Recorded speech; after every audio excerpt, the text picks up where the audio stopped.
Vamos a analizar ahora un segundo ejemplo. Este ejemplo me dice lo siguiente: escoge una resistencia RL de tal manera que sea transferida la máxima potencia a esta resistencia de carga y calcula la potencia actual absorbida. Entonces vamos a calcularla. Vemos que aquí tengo un circuito donde hay una fuente que es independiente de 2.5 milivolts, y aquí, por ejemplo, tengo la resistencia de carga RL que está conectada en esta parte del circuito, y lo que primero que tengo que hacer es obtener el equivalente de Thevenin de este circuito. ¿Cómo lo vamos a hacer? Bueno, vamos a quitar la resistencia RL y vamos a medir la resistencia equivalente del circuito entre esas dos terminales donde yo quite la resistencia RL. Bueno, ahora aquí ya quité la resistencia RL y voy a medir la resistencia simplemente entre estas dos terminales donde estaba originalmente esa resistencia de carga. Ahora aquí me puedo dar cuenta que esta fuente de corriente dependiente ya no va a entrar en juego. ¿Cuál es la razón de eso?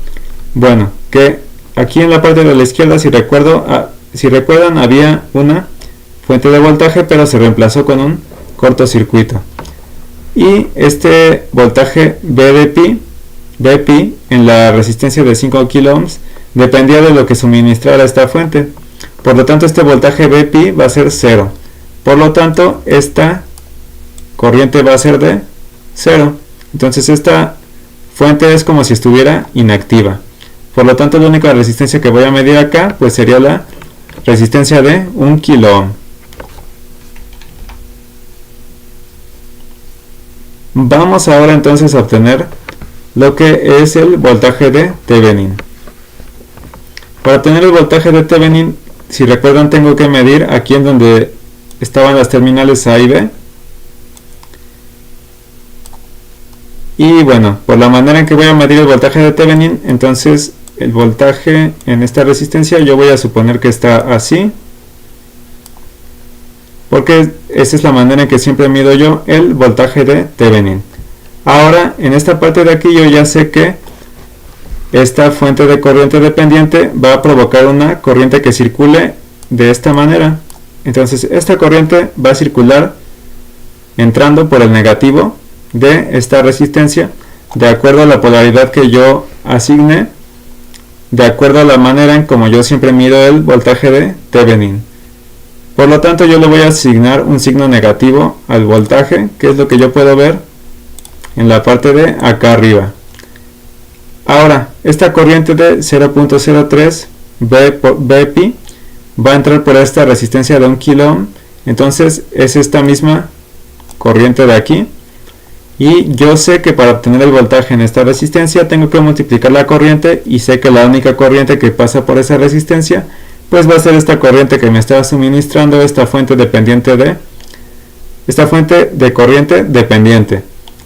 Entonces voy a multiplicarlo por el valor de la resistencia. Aquí simplemente estoy haciendo I por R y me va a dar igual a menos 30 por Vp.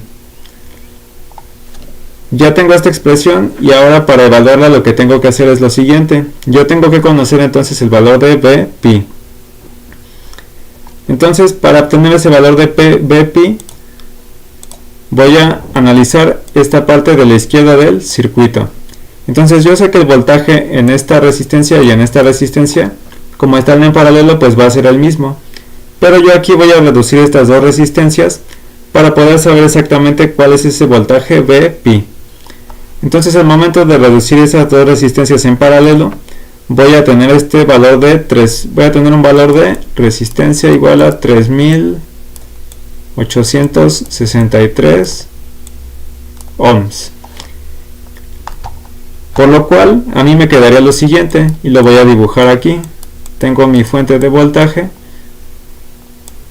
tengo esta resistencia y tengo esta otra resistencia. Esta resistencia de aquí es de 300 ohms y la otra resistencia es la que yo acabo de encontrar, que es de 3863 ohms. Por lo tanto, yo aquí puedo hacer un divisor de voltaje para poder obtener el valor que tengo que medir aquí del voltaje, que vendría siendo el voltaje V pi.